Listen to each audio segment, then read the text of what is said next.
la cordial bienvenida al asambleísta Sergio Peña Veloz, asambleísta independiente. Asambleísta, ¿cómo está? Gracias por estar con nosotros. Quiero escuchar su primera reacción ante lo que es este decreto justamente del presidente Daniel Noboa, toque de queda, donde la ciudadanía pues tiene mucha expectativa y ustedes como Asamblea Nacional también tienen un rol fundamental de complementar lo que hace el gobierno a través de las leyes. Bienvenido, asambleísta. Mis queridos amigos, muy buenas tardes a todos los ecuatorianos que nos ven. Un abrazo cordial. Bueno, a las órdenes siempre y definitivamente es momento de, como bien lo decías, actuar. Nosotros desde la Asamblea Nacional venimos trabajando en proyectos, yo soy parte de la Comisión de Desarrollo Económico y los económicos urgentes siempre nos llegan a mi comisión. Y junto al gobierno hemos venido trabajando en leyes importantes contra la delincuencia. Te doy un ejemplo. A Fito se lo capturó gracias a una de las leyes que nosotros hicimos junto al gobierno nacional, que fue la que se podía allanar con control posterior judicial. Con esto se logró sorprender a Fito. ¿Por qué? Porque lo que pasa actualmente es que yo tengo que pedirle a un juez, a cualquier juez, tengo que pedirle que me dé una orden de allanamiento. Ese juez tiene un secretario. Alertaba. Ese secretario tiene un asistente. Ese asistente tiene un notificador. Entonces cualquiera de ellos lo alertaba a Fito. Y resulta que esto no es chisme ni es anécdota. Esto realmente pasó. Fito se allanó la misma casa 6 veces. La casa donde estaba Fito. 6 veces se la allanó. Y a la séptima, que se operó con esta ley que habíamos aprobado, se lo pudo capturar porque ahí sí no le pudieron avisar, se lo pudo sorprender. Hoy está conociendo a Mickey Mouse gracias a eso. ¿Qué pasó con la Corte? Que es una Corte que, como yo digo, está trabajando desde lo político, aprobando cosas de el cambio de géneros de los niños, en lugar de ponerse Ayer a trabajar. lo analizamos aquí justamente. Sí, una vergüenza realmente. En lugar de ponerse a discutir cosas importantes, se ponen a discutir tonterías. Esa Corte la tiró abajo junto con el correísmo, que en este caso no es una posición propositiva, sino una oposición que busca el caos, que busca simplemente generar incendios y que ha votado en todos los proyectos de ley, que se escuche bien, en todos los proyectos de ley que tienen que ver con seguridad, han votado en contra. Así no se puede construir un país. Un país se construye desde una oposición propositiva que diga esto está mal, pero te propongo lo de acá. Y eso no se ha hecho. Los que estamos decididos a trabajar por el país apoyamos esta medida. Es más, yo creo que, como decían ustedes, viernes 13, no te cases ni te embarques. Hoy se embarcó ya un juez. De estos jueces Enrique corruptos. Tapia. Correcto, de estos jueces corruptos. Y vendrán más. Porque el problema es que el ministro Reimer, haciendo un excelente trabajo, captura a los delincuentes. Todos los días vemos golpes, todos los días vemos operativos. Llegan a estos jueces y parece puerta giratoria eso. Entran y salen. Y ese es el problema que realmente estamos enfrentando con una justicia que beneficia a cambio de dinero a estos delincuentes peligrosos. Entonces, hoy creo que llegó el momento de atacar como debe de ser en una guerra, que es lo que estamos, de frente, y a la gente pedirle eso, que arrime el hombro, que respeten el estado de excepción, porque se van a comenzar estos operativos en las madrugadas. Hoy, repito, se arrancó con una parte fundamental, que son los jueces. Y posteriormente, a partir del domingo, comenzará justamente esta lucha contra las bandas. Y eso es lo que queremos en este país, volver a retomar la paz a través de una lucha frontal contra la delincuencia. Este gobierno, esta asamblea, no sienta a los delincuentes en la mesa como hicieron otros, que gracias a eso creció tanto la delincuencia. Nosotros vamos con mano dura y justamente este es un combate que desde la asamblea estamos realizando junto al gobierno nacional, porque aquí no se trata de banderas políticas, sino de darle la paz a la gente, que es lo que necesitan. Asambleísta Peña, justamente cuando se detenía hoy a este juez Tapia acá en Guayaquil, donde el ministro Reimer adelantaba algunos detalles, el presidente Daniel Noboa le respondió al instante con un Twitter y él decía básicamente que para tener paz en el Ecuador pues se debe acabar con los operadores políticos y judiciales. Y eso es lo que dice la opinión pública, ¿no? Siempre hemos hablado de la corrupción, de los jueces, de la justicia, de los actores políticos que están metidos con estas mafias. La pregunta es, ¿cuándo veremos acciones que vayan más allá de una detención y que realmente se limpie la justicia, se limpie a los operadores políticos también? Porque el país ya no da para más, el país necesita cambio y obviamente la opinión pública está observando todo lo que ocurre. Sí, definitivamente, y por eso las decisiones políticas de mano dura son importantes, ¿no? Primero, combatir esto que es neurálgico, el tema de los operadores de justicia que están vendidos a las bandas. Es importantísimo acabar con eso. ¿Por qué? Porque un criminal hoy por hoy sabe que puede tener la suerte de impunidad, por más que te capturen, por más que hagamos el trabajo de capturarlos. Saben que pueden llegar a una justicia que con dinero se puede comprar. Y esa y ese es el problema, porque al final terminas sabiendo que tienes garantizada la impunidad. Entonces, lo primero que hay que atacar es estos operadores de justicia que son corruptos, meterlos presos para que sepan lo que es bueno y que el resto también tome correctivos y dejen de utilizar el sistema judicial como una forma de enriquecerse y realmente se dediquen a trabajar, porque necesitamos articular el trabajo entre ejecutivo, asamblea y la parte judicial para que funcione realmente y para que la delincuencia tenga, en este caso, lo que se merece, guarde, en este caso, cárcel cuando sea necesario y así lógicamente recuperemos la paz en las calles. Pero es momento de que nos articulemos todos y los que no quieren y quieren seguir en la corrupción tienen que terminar presos.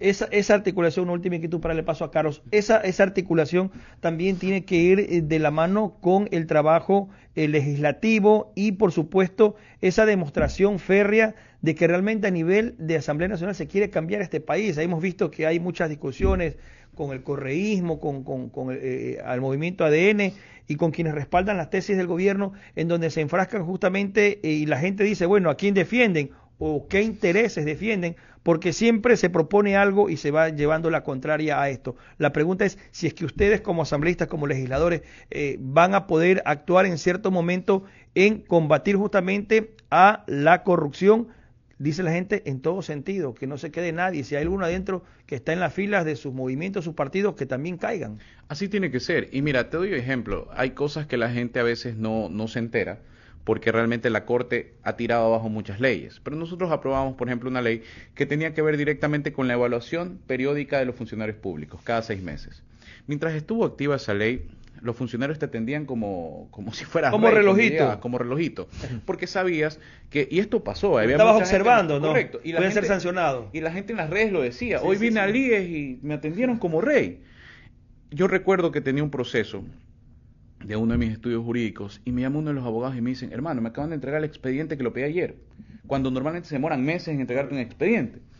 Entonces, ¿qué pasó? Los funcionarios dijeron, es que me van a evaluar y si no salgo bien me van a votar. Entonces, lógicamente entendieron que su fin es el servicio público, porque son servidores públicos. ¿Qué pasó con la Corte? La tiró abajo. Entonces, lamentablemente no es una lucha solamente de voluntad del Ejecutivo o de voluntad de la Asamblea. Okay. Digo, hemos aprobado más de 9 proyectos de ley que tienen que ver directamente con el servicio público, la lucha contra la corrupción y contra la lucha a la delincuencia. O sea, para luchar contra esta delincuencia. Y la gran mayoría las han tirado abajo. ¿Por qué las han tirado abajo? Por demandas de inconstitucionalidad del correísmo y una Corte que en este caso, te digo, está actuando como un sujeto político y no jurídico. Y lamentablemente es complicado, pero la pelea es peleando y por eso ahora hemos tomado estos mismos artículos, porque hablaron de la forma, no del fondo de los artículos, para irlos incluyendo en leyes normales, en proceso ordinario, que demora más, puede tomar hasta un año, pero las vamos a sacar adelante. Carlos Acoto sigue con más inquietudes. Y esas 3 leyes que hace referencia el asambleísta Peña son las leyes de solidaridad e integridad, las 2 echadas abajo y la de inteligencia continúa suspendida al momento, ¿correcto? Así es. Todavía no hay una resolución respecto de ese tema. Ahí también habían unas consideraciones importantes para el tema de la lucha contra el narcotráfico. Esas herramientas en este momento no están sobre el tapete. No están activas, lamentablemente. Y mientras estuvieron el poco tiempo que estuvieron, se capturó a Fito, se capturó a varios líderes. Fue impresionante cómo una ley, cuando se trabaja con la parte operativa que viene a ser, en este caso, el Ministerio del Interior, el Ministerio de Defensa, logra resultados que son medibles y que son visibles para la gente. Digo, la captura de Fito, 6 veces se allanó esa vivienda, 6 veces. Y el pana solo tenía que pasarse a la casa al lado y saludar y reírse y tomarle fotos a los policías. Eso es lo que tenía que hacer el pana, porque no se podía allanar la casa al lado. Con esta ley se lo pudo sorprender. Hoy está conociendo a Mickey Mouse y está cantando como Luis Miguel en Estados Unidos, lo cual nos da herramientas para decir, bueno, seguimos con investigaciones de lo que salga de esta rendición, pues que tiene que hacer Fito. Eso es lo que pasa cuando uno tiene sentido país y se olvida de banderas políticas. Esto todos tenían que haberlos apoyado, porque al final, cuando el delincuente va y te dispara, no está preguntando, oye, ¿tú eres ADN o eres RC antes de dispararte? Lo hace, y así es contra nuestras familias. Lamentablemente, la tesis del otro lado es solo una. No importa el país, no importa proponer, no importa hacer nueva política, no importa nada, solo quieren que regrese Correa. Es todo lo que proponen. Todo lo que sea diferente a eso siempre van a votar en contra. Y lamentablemente, no lo digo yo, está en las votaciones. Por suerte ahora pueden ver quién vota y cómo vota en cada sesión para que la gente también sepa cómo están votando sus asambleístas. Pero si revisan todas las votaciones, siempre el lado rojo es de ellos, votando no en contra de leyes que realmente son positivas. Una que no pudieron tirar abajo, que fue una de las últimas económicas urgentes, fue la del BIES. Ellos decían, porque te venden cucos, van a quebrar el BIES. lo van a quebrar. Hoy el BIES puede dar un crédito del 2.99 porque pusimos en orden con esa ley, en la Comisión de Desarrollo Económico lo hicimos. Con esa ley pusimos en orden el BIES. Dejó de perder más de 400 millones de dólares al año que estaba perdiendo. Y hoy puede dar un crédito gracias también al ordenamiento de las cifras que ha hecho el gobierno, el riesgo país que ha bajado y todo este orden. Gracias a eso, con esta ley que hicimos del BIES, hoy puedes dar crédito al 2.99 para la casa de la gente. Eso es trabajar a favor del país, sin banderas políticas. Y así se ha venido manejando. Lamentablemente, el otro lado te dijeron que lo íbamos a quebrar, que lo íbamos a privatizar. Yo sigo esperando eso. Viven vendiendo cucos, porque no pueden vender una realidad de propuestas, que es lo que nosotros hacemos. Asambleísta, ¿existe la forma de resucitar algunas figuras legales que me parecían a mí valiosas, por más que hubo muchas críticas respecto de la unidad de materia, los temas de forma, pero, por ejemplo, en un país que afronta una crisis de seguridad como la que tenemos, que se pueda hacer interceptaciones telefónicas sin que el interceptado sea notificado antes, me parece clave. Y aquello se contemplaba en la ley de inteligencia que está ahora suspendida. ¿Existe la posibilidad de que aquello vuelva al debate, o que vuelva al debate, por ejemplo, la evaluación a los funcionarios públicos, que hemos visto que algunos en efecto son excelentes trabajadores y otros simplemente van a calentar el puesto? Porque saben que al final de mes igual van a recibir su sueldo. Esa es la realidad. Pase lo que pase, igual van a ganar su sueldo. Vayan, no vayan, trabajen, no trabajen.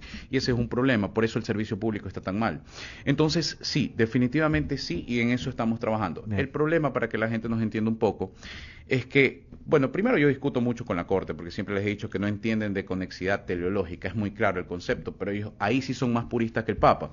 Para el matrimonio igualitario, aunque la Constitución te dice que no, yo no tengo nada contra el matrimonio igualitario, pero la Constitución te dice hombre-mujer. Ahí sí pudieron hacer ponderación de derechos, irse más allá de la norma, bloque de convencionalidad, chévere, muy bien. Pero acá no, tienen que ser más puristas que el Papa. Cuando se tratan de los derechos de los delincuentes, esos derechos no sé por qué están encima de los nuestros. Cuando nosotros, la gente de bien, debería obviamente tener más derechos que esa gente. A mí no me van a decir que tenemos los mismos derechos una persona que corta una cabeza a una persona que hace las cosas bien. No puede ser. Pero sin embargo, ahí la Corte Constitucional se pone al lado de estos grupos progresistas que quieren a los niños trans, de estos delincuentes que vienen matando familiares, pero claro, como a ellos todavía no les toca, parece que no pasa nada. Entonces, con un económico urgente tú tienes la posibilidad de tener un proyecto de ley en 30 días ya operativo. ¿Sí? Lamentablemente, con una ley normal, por el procedimiento ordinario, tenemos que hacerlo en un año. Pero estamos volviendo justamente a poner dentro de las comisiones pertinentes, porque ahí a diferencia no puede venir a nuestra comisión, sino que va a cada comisión dependiendo de la materia, justicia, seguridad. Tienen que ir a esas comisiones y ahí hacerlo en un proyecto ordinario. Estos artículos tomarán un año, pero como digo, no nos vamos a rendir porque el compromiso es darle resultados a la gente. Interpretábamos nosotros aquí en este panel que con la inclusión de el doctor Enrique Herrería en la Secretaría Jurídica de la Presidencia iban a existir vientos de tranquilidad entre el Ejecutivo y la Corte Constitucional. De hecho, en una de sus primeras entrevistas, el doctor Herrería, como ex juez de ese organismo, dijo: yo fui en nombre del gobierno a presentar mis respetos ante la Corte, lo cual me pareció un buen primer gesto para empezar a llevar las cosas bien, pero recientemente usted tiene pronunciamientos como el de los niños que acaba de hacer referencia, el tema de que el acuerdo comercial con Emiratos Árabes tiene que pasar por la Asamblea. Esta misma tarde, inclusive, mientras le dan un guiño de ojo al decreto ejecutivo 311 con el que el presidente extiende el estado de excepción en varias provincias, en uno de sus últimos párrafos dice lo siguiente, y quiero que hagamos hincapié, que pongamos atención en esto. Dice: por consiguiente, son las únicas limitaciones de derechos vigentes en el presente estado de excepción. El tema de inviolabilidad de domicilio, de inviolabilidad de correspondencia, un poco adelantándose a la posibilidad de que suceda lo que en efecto sucedió, que se emitió un nuevo decreto extendiendo la restricción también a la movilidad de los ciudadanos. Es decir, ¿usted cree que esa época de aparente paz terminó? ¿Va a haber un nuevo frente con la Corte Constitucional? Es que yo creo que en ningún momento ha existido por parte de la Corte voluntad, desde un principio. Los que estamos atentos al trabajo diario de la Corte nos vemos hacia dónde realizan su trabajo. El doctor Enrique Herrería ha sido muy inteligente en las conversaciones que hemos tenido por los económicos urgentes. Ha determinado primero, para no caer en inconstitucionalidades de origen o de forma, lógicamente tratar una sola materia. Por eso nos demoramos más ahora, pero en todo caso es la vía, porque inclusive dentro de esas conversaciones se le presentó los respetos necesarios, pero definitivamente no vemos avances, no vemos que quieran trabajar a favor de la seguridad. Por ejemplo, uno de los temas que deberían haber tratado, en vez de haber suspendido esta ley con esas medidas que pusieron, es resolvamos esto. Y si yo, porque ellos tienen la facultad correctiva, así como se extralimitan en cosas que no deberían, como dar en este caso, el tema de los niños de las Malvinas es un tema lamentable, totalmente. Pero no malentendamos, esto no fue culpa de un gobierno, estos fueron funcionarios públicos, malos funcionarios públicos que se extralimitaron en sus funciones y cometieron un asesinato. Fin. No fue una orden del gobierno, no fue una orden de un superior que les dijo hagan esto. Entonces entendamos eso. Y la Corte se extralimitó diciendo un poco de cosas que ellos no tienen facultad para decir. Entonces, como por ejemplo el tema de las reparaciones. Esta reparación simbólica de $10,000 que me parece vergonzosa. Ya, eso debió haberlo mandado a determinar por otro tribunal, que son generalmente el contencioso administrativo o el mismo tribunal penal es el que tiene que determinar estas indemnizaciones. Pero la Corte se extralimita de muchas maneras. Sin embargo, cuando ellos podrían hacer, dentro de estos proyectos de ley que tienen demandas de inconstitucionalidad, ellos podrían hacer correcciones y ahí sí ampliar. Ya, corregir lo que está mal y decir se debe hacer de esta manera. Modularlo, okay, para que finalmente estos proyectos de ley funcionen. Pero ahí no lo hacen, ahí no les interesa, ¿sí o no? Y eso es lo que realmente llama muchísimo la atención de cómo están trabajando. No nos vayamos muy lejos. El último ejemplo que te pongo, que creo que todo el mundo se dio cuenta, el tema de la ley energética, el artículo 25, numeral 1. ¿Qué decían ellos? Que no está normado lo que es la excepcionalidad por interés público. Entonces, que es un concepto muy amplio, decían. Sí, y que no habían leído el COA, que ellos no leen el COA. Ahí está lo que es excepcionalidad por interés público. Es más, señores de la Corte, son tan brillantes que con eso podrían tirar abajo un poco de lo que es cuando tú declaras una propiedad de interés público, una expropiación. Pero los genios ni siquiera vieron eso, porque en el COA está normado lo que es la excepcionalidad por interés público, pero no dijeron que no. Está claro que usted en el organismo ve a un actor político más. Y por eso yo ponía el tema sobre la mesa, porque no solamente es que han echado abajo integridad, solidaridad, han suspendido la ley de inteligencia, sino que ya reciben demandas respecto de las reformas al COTAD, de la ley energética y de minas, que también pasó por su comisión. De los GATS. Resuelven el tema de los niños de las Malvinas, pero dentro de esa sentencia de 91 páginas que me tomé el tiempo de leer, hay varios párrafos que dicen, básicamente, nosotros le advertimos al Ejecutivo que no tenían que declarar estado de excepción porque podía haber excesos. Y habiéndoles advertido, decretaron estado de excepción y en medio de un estado de excepción ocurrió esto.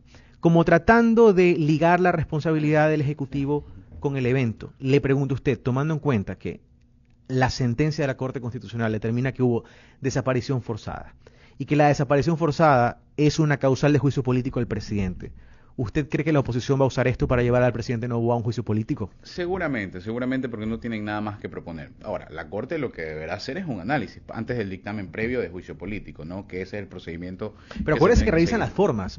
Eso hicieron con el expresidente Guillermo Lasso. Pero tiene que haber un grado de verosimilitud. O sea, no puede ser cualquier cosa. No es que yo te presento y solamente porque supongo. Debe de haber un grado de verosimilitud, una declaración o algo por el estilo. En este caso, ¿qué es lo que tienen que analizar?